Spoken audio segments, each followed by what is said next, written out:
Guys, today we're reacting to another food theory video. Don't fall for it again, Matt. Again. Sure, that bag of Doritos looks... Yeah, I watched the part one of this video about the grocery stores air thoroughly. and 16% chip. Like, it's pretty cool. Better of you, it's Our Doritos are rip-off. Matt, don't let them hurt you again. Have some willpower. Do not buy... Like, Matt costed lost $64 out of it, but yeah, I still want it. Oh, Matthew, tell me you didn't just eat an entire bag of Doritos by yourself. Relax, Steph. It was 84% air. They all were. Yeah. They're all 80% of air. 80% air. 80% freaking air. That's Doritos, Lay's, everything. Hello, Internet. Welcome to Food Theory, the show that's here to crunch the numbers that matter most to your stomach. Friends, of all the first world problems out there, there are exactly two that I believe should be upgraded to the rank of actual problem. One being that pizza boxes are too large to fit inside a normal refrigerator, and the other being the outrageous amount of air inside of chip bags. And yes, it is indeed outrageous. We went ahead and tested it. Busted out old water displacement method and everything. We found the average volume of sealed Doritos bags to be 3,207.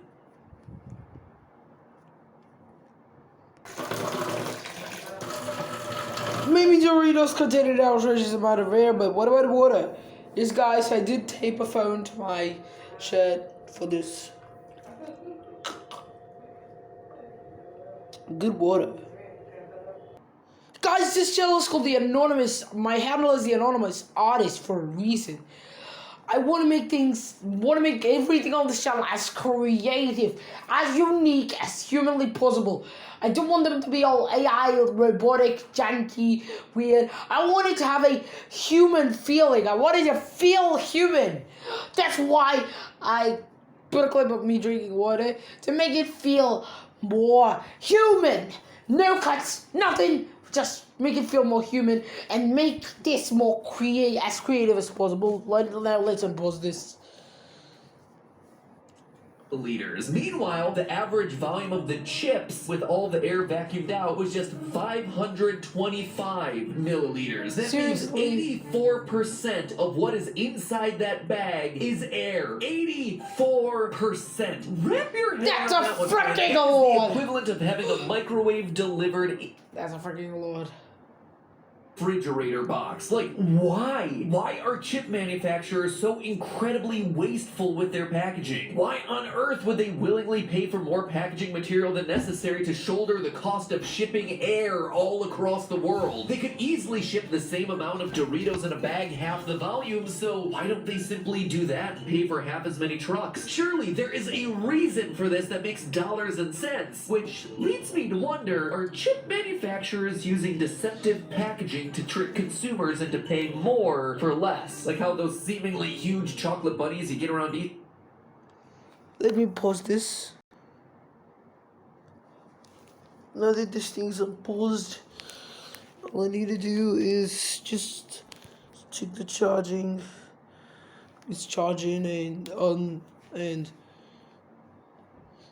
up being how the struggles I go through to make these videos, guys. the pepperonis on frozen pizza always seem to be denser when the packaging is clear. On the other hand, maybe Frito-Lay actually has a good reason for selling us bags filled with mostly air. And if so, I am all ears. Hollow, chocolatey ears. But we need answers, and that's why today Food Theory is rolling up its sleeves, getting its hands dusty, and carrying out an experiment that'll answer this chippy little question once and for all. Are Doritos bags fair, or are they full of hot air? Not to call all clickbait on you, but the answers are... They're full of air! An important thing to note about the quote-unquote air inside of a Doritos bag is that it's not actually air, it's truly nitrogen gas. Now, if that sounds like a dangerous substance for your food basket, don't worry, it's fine. In fact, 78% of the air filling your lungs at this very moment is nitrogen gas. Oxygen only makes up about 21% of the air that we breathe. Why fill chip bags with nitrogen gas, you ask? Because chips are actually able to stay fresh longer in an oxygen-free environment. O2 molecules like to create chemical reactions with all sorts of different partners, and these reactions are are a big reason why food tends to go stale. N2 molecules, on the other hand, are more stable. They don't tend to react with other molecules nearly as easily. Plus, aerobic bacteria can't survive without oxygen, so that's a little perk of the job. Long story short, nitrogen gas plays a super important role inside your Doritos bag. But still gotta wonder, does there really need to be so much of the gas in there? Sure, chips may need an oxygen-free environment to stay fresh, but why couldn't nitrogen gas fill a smaller bag with the same number of Doritos inside? Yeah. Appropriately sized bags can be oxygen-free too, you know. Which brings us to the other role that nitrogen gas plays inside our Doritos bag, slack fill. Ever notice how your chip bag is filled almost all the way, but it's never completely inflated and stretched out like a balloon? This is actually by design, and it allows the nitrogen gas to exist as a relaxed cushion around your chips, protecting them from damage during transport. Leaving the bag slightly underfilled prevents the bag from popping too easily, especially when it's traveling at high altitudes where atmospheric pressures diminish. Now, I can definitely understand why you wouldn't want your bag of Doritos to pop before it gets to the store, and I also get how a pocket of air could help protect Doritos if something were to impact the bag, but what about if the bag gets shaken? Having empty space surrounding the Doritos seems to fly in the face of everything we know about safety equipment like, I don't know, seat belts, which are designed to keep passengers snug in place so they don't rattle around inside the vehicle during an accident. Maybe I'm just grasping at straws here, but I'm just not convinced that Frito-Lay would inject that much air into their bags just to make sure that the...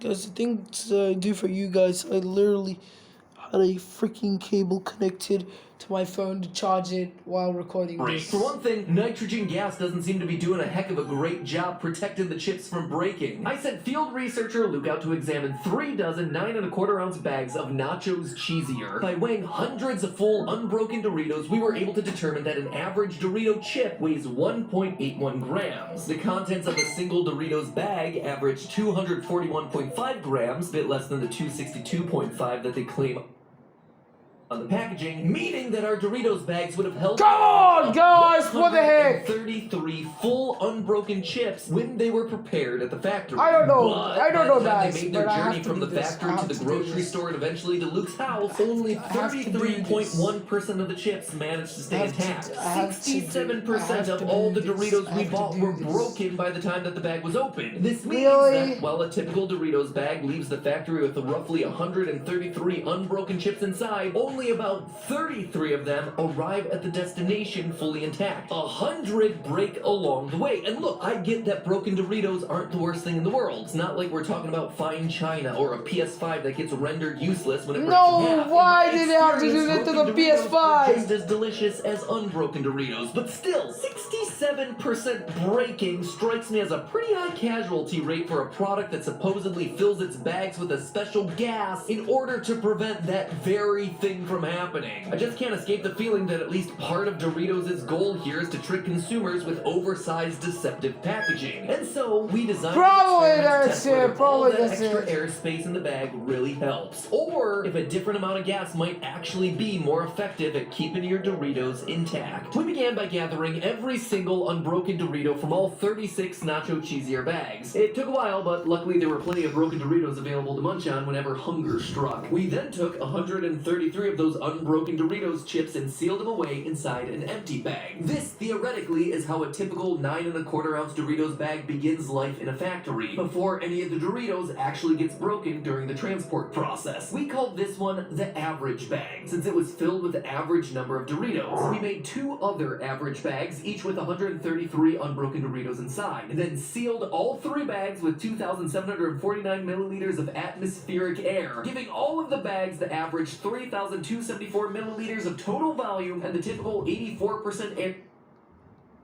to 16% Dorito ratio. Yes, we took this way too seriously, but if we don't take it that seriously, who else will? And yes, just so we get everything on the table, we used atmospheric air instead of nitrogen gas. But we decided not to worry about it since keeping the Doritos fresh isn't a concern for this particular experiment. We then prepared a second set of Doritos bags much the same way, except we only put about half the normal number of Doritos inside, 67. We called this set of 3 bags the fewer chips bags since, pretty self-explanatory, they only had 8% Doritos Doritos by volume. Finally, we prepared 3 more chips bags, which contained, go figure, more than the usual amount of Doritos inside. Originally, we planned to put 266 unbroken Doritos, or twice the average amount inside each of these 3 bags, but we ran into a problem. The chips wouldn't fit. That's right, despite the fact that 266 Doritos takes up way less volume than the bag's capacity of 3,274 milliliters, they were so awkwardly shaped that they simply couldn't all fit inside without being broken first. See also our film theory episode on the coins in Scrooge McDuck's money bin for a deeper dive on this exact concept. And why yes, we do parody the DuckTales theme song in that episode. Thanks for asking. Anyway, in the end we had to reduce the number of Doritos in our more chips bags down to 163. That was the absolute maximum number of intact Doritos we were able to fit inside each bag. And to even get that many in, we had to carefully line them up side by side tightly against each other. Our more chips bags ultimately wound up with 20% Doritos by volume, but gotta admit, it was not easy. And honestly, the whole process of refilling the Doritos bags made us realize something really important. 133 unbroken Doritos is basically the maximum number of chips that can fit loosely in a Doritos bag. It was actually pretty tough to get the bag closed with 133 loose chips inside in the first place. We had to shake it down a fair bit to make it work. Sure, there's a lot of airspace inside the bag by the time it travels to the store and makes it to the grocery cart, but that's because a lot of chips have broken by that point. Look at it from the perspective of the worker at the Frito-Lay factory. Every bag they ship out from the factory is probably filled to the brim with perfect unbroken Doritos. So it was at this point in the experiment that we first felt a twinge of guilt about making this episode in the first place. Somewhere in the back of our minds we began to understand that Doritos wasn't actually trying to trick us with deceptive packaging, they were actually just doing their very best to get the delicious tortilla chips out to the people of the world. Nevertheless, we choked back these sentimental feelings because science doesn't care about your feelings, and we pressed onward. Now it was time for the fun part. Putting our experimental Doritos bags through a series of tortures. Alright, it was just like 2 tortures. Also, they weren't really tortures. We just kind of recreated the jostling and squeezing of real Doritos.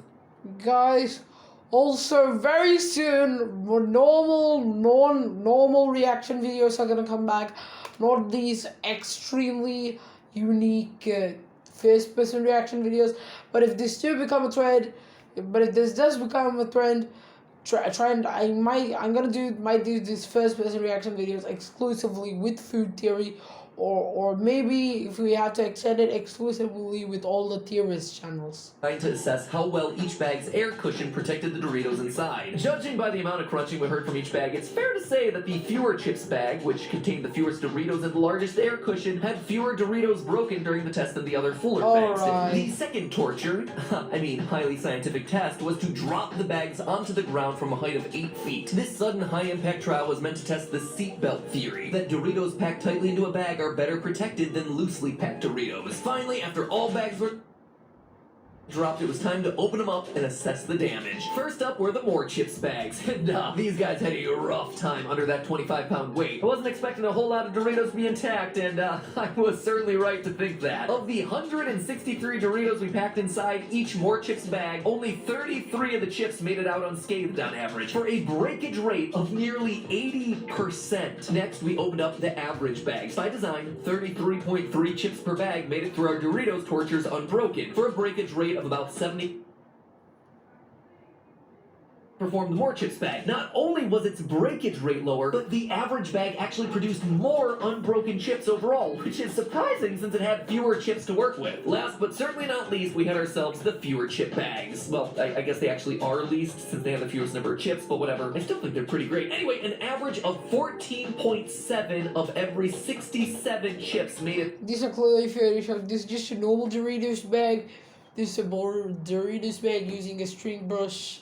And that was, After the way Frito-Lay actually fills their bags in real life, performed the best, hands down. Packing more Doritos into the bag resulted in a higher percentage of broken Doritos. Placing fewer Doritos into the bag resulted in a higher breakage rate as well. The kicker is that the average bags produced an average of 33.3 unbroken chips per bag, the highest number of intact chips of any of our 3 competitors, period. So at this point, I'm busting out the couch and the sad music because this YouTuber owes Doritos an apology. Since the dawn of the internet, chip makers have been getting dragged for putting so much air into their chip bags. And I guess I got wrapped up in it all. Yeah, I'll admit it, when I first set out to make this video, I figured it would wind up being a bit of a takedown episode that showed how Doritos packaging is deceptive and doesn't actually help protect the chips. But the numbers are in, and Doritos straight up slapped me down on both fronts. Today's experiment demonstrates that the slack fill approach can't keep most Doritos in the bag from breaking, but the 84% gas to 16% chip ratio does cut down on Guys, chip the video is breakage almost more than over, other so I'm fill getting ready ratios. with my So hats scissors off to you, to Doritos. cut down I'm the... sorry that I ever doubted you. And hats off to our sponsor The for video. today's episode, Noom. Steph and I have been...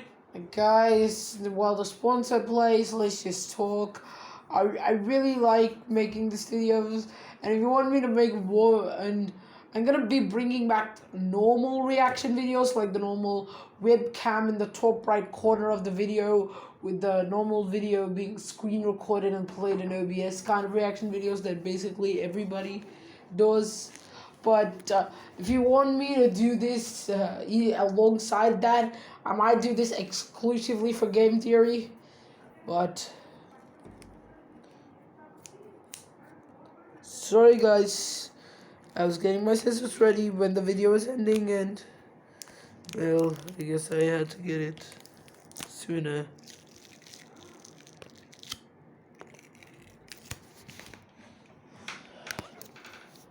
See ya.